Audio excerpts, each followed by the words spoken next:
يا ربي صل على المختار طه البشير واغفر لنا كل زله وامحنا في النظير يا ربي صل على المختار. Bismillahirrahmanirrahim. Alhamdulillahirabbil alamin. Allahumma shalli wa sallim ala sayyidina Muhammadin miftahi babi rahmatillah adada ma fi ilmillah. Salatan wa salaman daimaini bidawami mulkillah wa ala alihi wa sahbihi. Assalamualaikum warahmatullahi wabarakatuh. Sahabat online yang dirahmati Allah, alhamdulillah kita bisa berjumpa kembali. Mudah-mudahan kita senantiasa mendapatkan taufik dan hidayah dari Allah Subhanahu wa ta'ala. Kehidupan manusia mengalami pasang surut. Berbagai permasalahan hidup silih berganti mewarnai perjalanan kehidupan di dunia. Dari dinamika tersebut setidaknya ada 4 hal yang selalu dialami dalam kehidupan manusia, dan ketika manusia mengalami hal tersebut ada cara bijak yang harus dilakukan sehingga dapat menjalaninya dengan baik. Nah, pada pertemuan kali ini mari kita ngaji bareng Habibana Novel bin Muhammad Al-Idrus tentang 4 keadaan manusia dalam kehidupan dan cara menyikapinya. Mengutip nasihatnya Syekh Abu Hasan Asyadzili radhiyallahu anhu, bahwasanya dalam hidup manusia enggak lepas dari 4 hal. Enggak mungkin lepas dari 4 ini. 4 hal. Yang pertama, mendapat nikmat. Coba cari di jagat raya satu manusia hidup, makhluk hidup enggak dapat nikmat. Ada enggak? Enggak ada, karena hidup itu sendiri sudah nikmat. Jadi dapat nikmat dari Allah Subhanahu wa ta'ala nggak bisa ngitung. Dari mulai tadi kita bangun tidur sampai sekarang kita bisa ngitung nikmat kita enggak? Enggak bisa. Nikmat demi nikmat, demi nikmat, demi nikmat, demi nikmat, demi nikmat.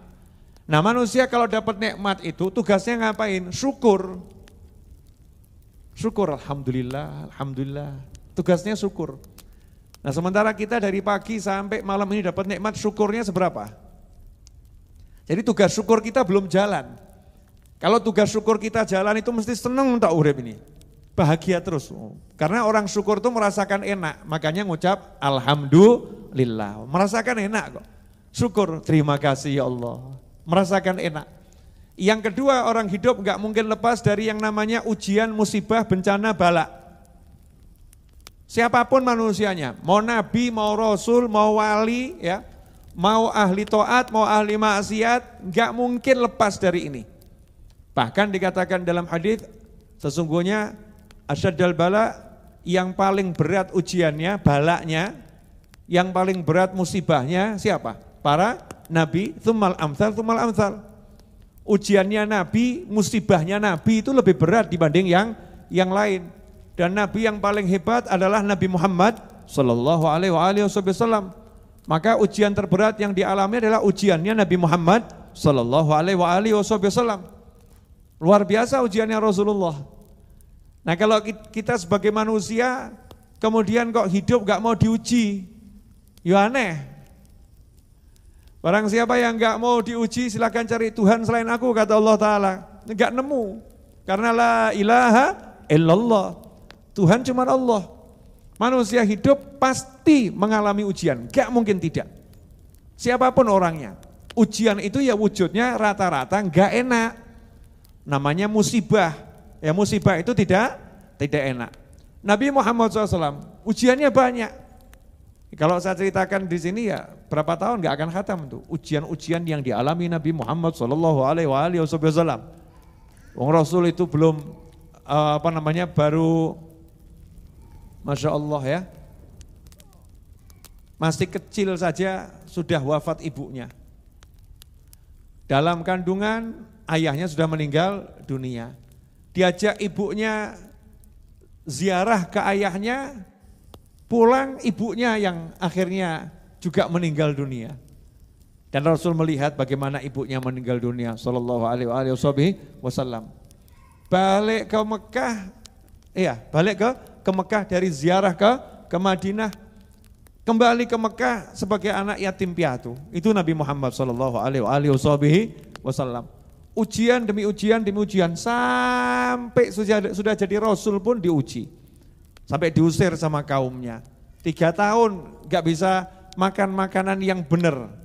Makannya rerumputan dan dedaunan. Itu Nabi Muhammad SAW. Nah terus gimana tugasnya? Kata Syekh Abu Hasan Asyadzili, manusia hidup mendapatkan nikmat, tugasnya syukur. Mendapatkan ujian musibah, tugasnya sabar. Namanya dapat ujian ya sabar. Makanya saya ngomong terang-terangan, Habib Novel Al-Idrus tidak terima curhat. Saya terima curhat. Kenapa? Rata-rata curhat itu menunjukkan ketidaksabaran. Masa saya mau menerima orang-orang gak sabar? Assalamualaikum, Yai, Ustadz, Guru, Habib, Waalaikumsalam. Mumet Bib, golek duit angel, cari uang susah, pusing Bib, cari uang susah. Nah kira-kira kalimat pusing cari uang susah itu bisa mendatangkan uang? Enggak. Terus kira-kira mendatangkan pahala? Enggak. Datangkan uang enggak, datangkan pahala enggak, datangkan dosa? Bisa jadi. Kalau di hati ada protes sama Allah Ta'ala, itu dosa yang luar biasa, enggak disadari. Nah manusia kalau diuji ya tugasnya cuma satu, ngapain? Sabar. Makanya ada satu orang itu nyantai luar biasa, duit gak punya, kerjaan belum dapat, usahanya itu sebisanya seada-adanya. Tapi senyum terus. Terus ditanya, duit? Gak punya duit. Udah dapat pekerjaan? Ya ini, keliling jualan. Enggak, pekerjaan tetap, yang tetap ya ini. Kamu kok bisa bahagia? Lah terus bawa konpi. Kamu kok bisa bahagia? Lah terus kamu suruh saya ngapain? Suruh sedih itu ya. Saya suruh sedih. Ya udah, dikasih ujian sama Allah, lagi rezekinya sempit, ya diterima, dijalani, dinikmati. Nanti kan ya hilang-hilang dewi. Seperti yang saya dapatkan ilmu dari supir truk yang udah saya share beberapa waktu yang lalu, sudah belum? Tidak semua orang punya gaji, tapi setiap orang pasti punya rezeki. Udah saya share belum itu? Sudah kan? Nah ya. Tidak setiap orang punya gaji, tapi setiap orang pasti punya rezeki. Nah, ini keren ini, Masya Allah, luar biasa. Hatinya bisa nerimo, nyantai. Kalau pas gak punya duit ya, rezeki ono gitu, sabar, dijalani hidup. Habib masalahnya tuh suami saya itu marahan, ya sabar oh, kalau diganti sing apik. Betul kan ya? Kalau sabar nanti diganti yang baik. Maksudnya suaminya dijadikan baik. Kalau suaminya gak dijadikan baik, ya insya Allah nanti entah kapan, ya kamu diganti dengan suami yang baik. Nah kapan itu Beb? Nah kalau suaminya gak baik, gak masuk surga, kamunya masuk surga, berarti di surga kamu dikasih suami yang lain. Ya, suami yang baik. Atau bisa jadi kamu meninggal duluan, kan ya alhamdulillah. Jadi kamu lepas dari marahnya suami, enak atau enggak enak? Bu, pilih mana Bu? Hidup bersama suami yang marah-marah atau meninggal masuk surga, menikmati surga. Pilih yang mana Bu? Beb, pilihannya yang penak loh. Pilihan yang ini pilihan enak atau enggak enak ini? Enak sebetulnya, cuman kan manusia terlampau cinta sama kehidupan. Jadi kasih pilihan gitu mesti pilih nomor 3. Pilih ya hidup ketemu suami yang baik. Suaminya dijadikan baik. Atau suami punya istri yang marah-marah terus. Percuma kalau kita ini curhatkan istri kita ke orang lain, enggak bagus. Dan jadinya apa? Capek, urip mung curhat bojo tok. Ya capek. Makanya seperti yang saya sampaikan hari Rabu kemarin, indahnya Indonesia itu ada pos ronda itu loh. Di pos ronda itu hampir semua masalah selesai. Kenapa? Karena di pos ronda tidak memperbicarakan masalah. Betul. Jadi di pos ronda masalah selesai. Lagi marahan sama istri ke pos ronda. Ngomong enggak? Enggak. Jawabannya apa? Usah bahas. Betul kan? Oh coba bahas. Ngomong sing enak-enak wah. Sehingga di pos ronda semua selesai. Bahagia tuh. Orang-orang yang di pos ronda ngobrolnya yang lain ya, makan kacang goreng, belanggreng, ya telo, seadanya. Kalau pas ada mie godok ya mie godok tergantung sangu masing-masing. Bahagia adanya karena enggak bahas masalah. Nah dalam hidup itu pasti ada ujian, enggak mungkin enggak ada ujian, mustahil. Orang hidup enggak mau terima ujian itu enggak bisa hidup. Hidup harus siap terima ujian, hidup harus siap terima musibah. Yang dewasa, meskipun kita enggak boleh minta musibah, ojo sombong, gaya. Saya siap terima musibah, silakan musibah datang, gaya. Sombong ini.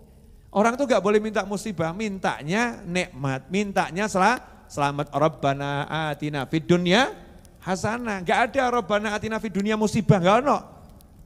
Suruh minta yang enak-enak, minta yang baik. Tapi kalau dapat musibah, jangan kemudian berkeluh kesah. Sikapnya apa? Sabar. Yang ketiga, manusia hidup gak lepas dari taat.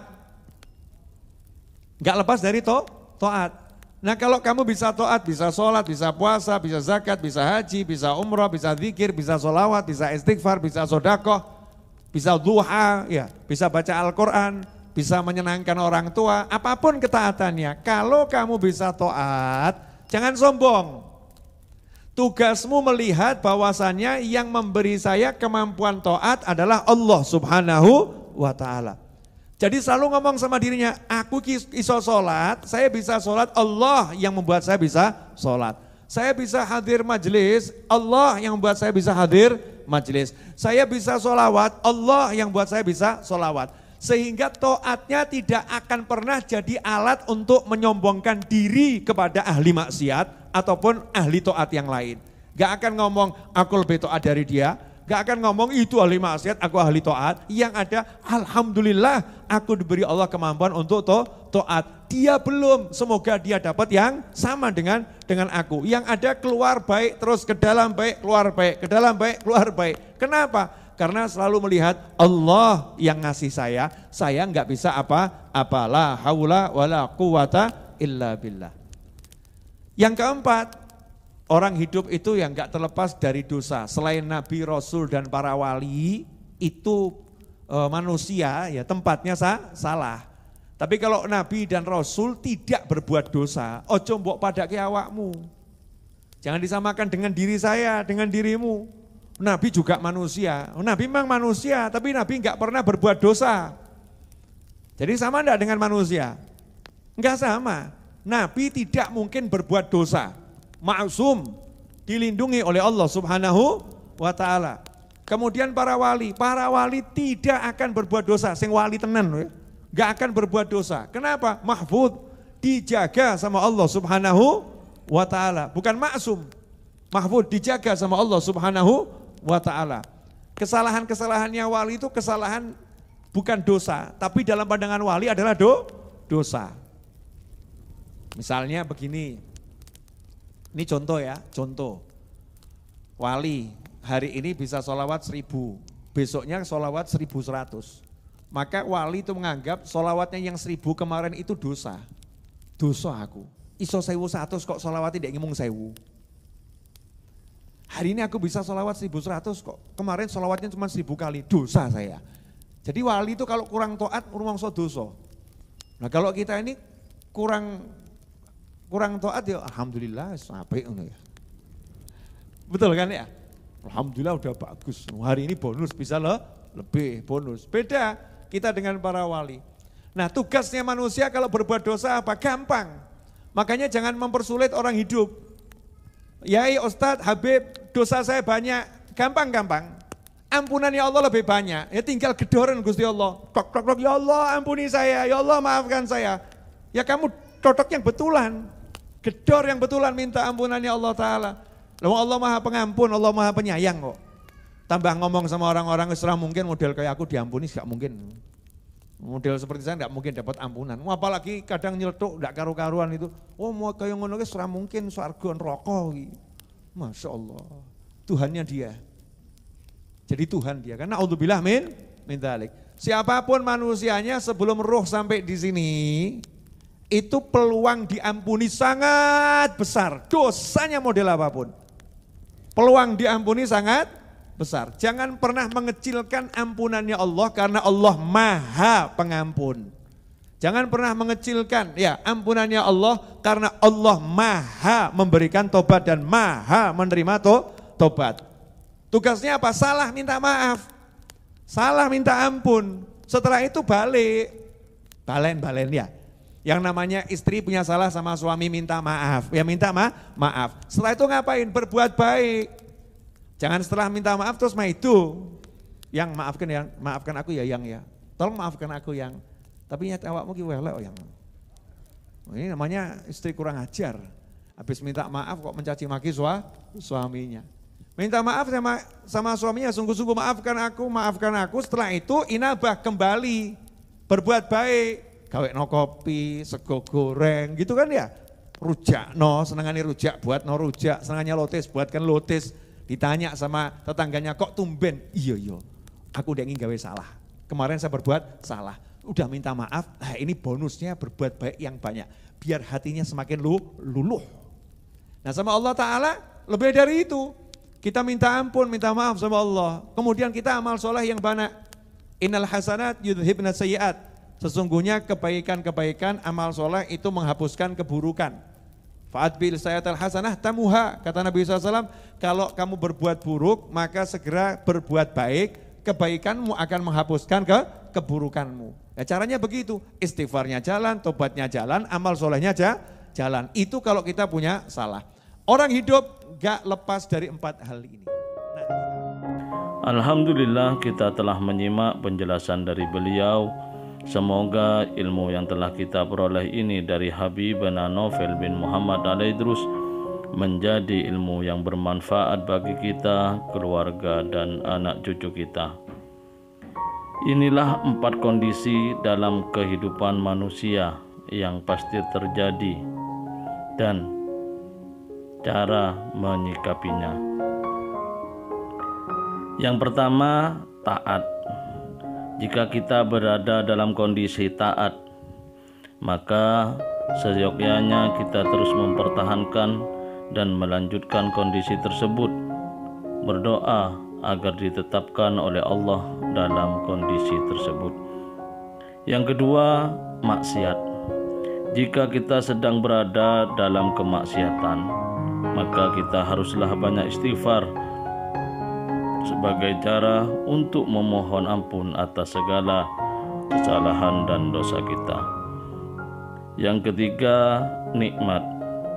Manakala dalam kehidupan ini kita memperoleh kenikmatan, maka kita harus mensyukuri nikmat tersebut.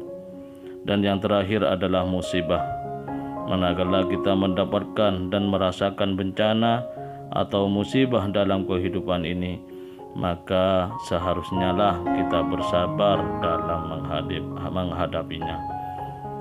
Semoga kita diberi kemudahan untuk mengamalkannya. Semoga Allah Ta'ala memberi kita umur yang panjang dalam taat, sehat walafiat dan selalu menjadi hamba yang soleh. Amin ya rabbal alamin. Wallahu alam bisawab. Semoga barakah dan manfaat. Assalamualaikum warahmatullahi wabarakatuh.